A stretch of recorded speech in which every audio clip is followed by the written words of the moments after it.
So let's address the ideas that are going around in the metaphysical world, the spiritual world, where people are talking about like crystal children and indigo children and ascension and star seeds and rainbow children and, this whole idea that we are in this time of like a huge awakening. And I love the word awakening, but I think some of those other concepts and ideas can be very off putting or intimidating for people, including myself. Like, and they can sound a little bit self important, especially when people say, well, I'm awake and you're not. I'm, ahead of you in my ascension process and you're not. And perhaps so, like, there are some people that like you literally can't reach, but I don't think that that's due to anyone being better than another person. It's literally where you don't know what you don't know. And so in these books in Veil's Edge, there's a complete and deep exploration of the lives of people in the Western realm and the Eastern realm at the same time and how they intersect. And of course, the Eastern realm, the people there are stewards into a more beautiful world, but it doesn't exclude the Western realm. It's not a complete opposite. It's not good or bad. It incorporates it and it pulls all of the stuff that serves us from the Western. Like, what comes out of pain, right? Is often poetry. What comes out of strife is often more appreciation for the beauty in life, right? Like, how sweet is that when, you know, suddenly something that has been causing you a great deal of pain for your whole life stops, you know? So it's not a good or bad. It's literally creating this new world that becomes bigger and bigger and bigger and more of a realized state that everyone can access, right? So, yes, we can sometimes get lost, and some of us are lost and never realize that in a lifetime. This happiness, a sense of happiness, a sense of deep wellness, of joy, of healing things that that some of their wounding that they had throughout their lives when they did not know that that there could be something else, right? They might have been not have been taught that. We have all of these realities of the human experience that, yes, we are awakening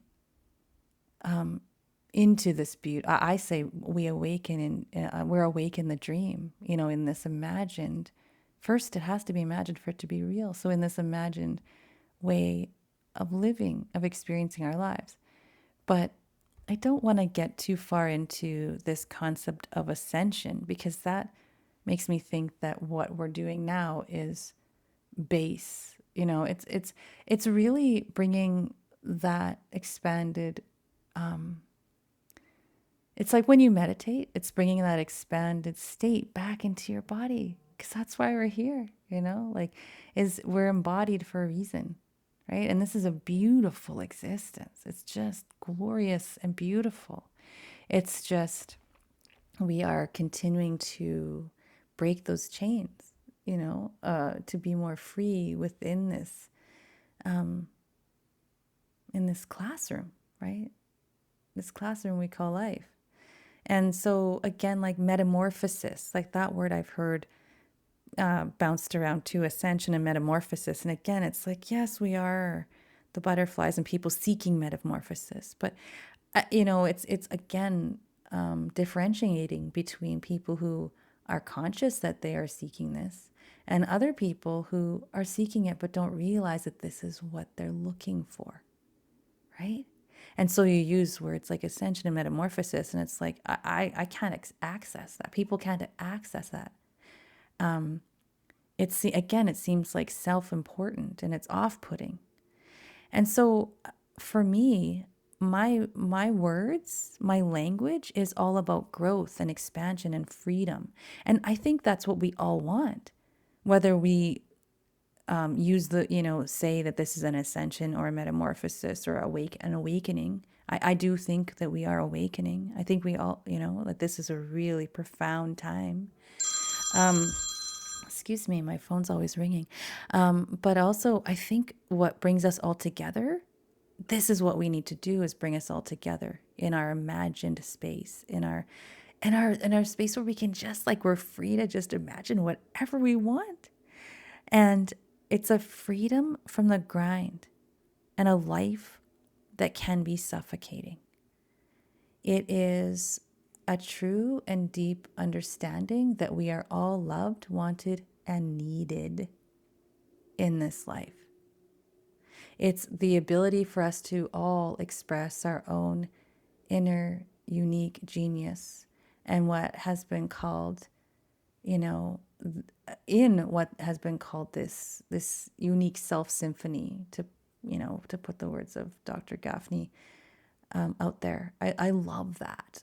I love that. The unique self symphony and how we can harmonize and live in harmony. And sometimes for some of us, that's really actually hard to imagine that can happen. So again, I'm really having a lot of fun sharing how that could be. And again, bringing us together in what we all want. We all want that. So even the ones that seem to be the most abrasive among us, those are all just, Western world and under the veil responses to feeling unsafe, unheard, unloved. So let's reconnect. And we also just, I think most of us don't want to become something else or someone else. We just want to keep uncovering who we really are rather than what our defenses are. Or we want to suffer less, right? And we just all want to be free. So again, I don't want to have this highfalutin idea that I'm so important and, this world I'm creating is the only world. The whole point of creating this world is so that, again, we can all be free to participate in a more harmonious existence.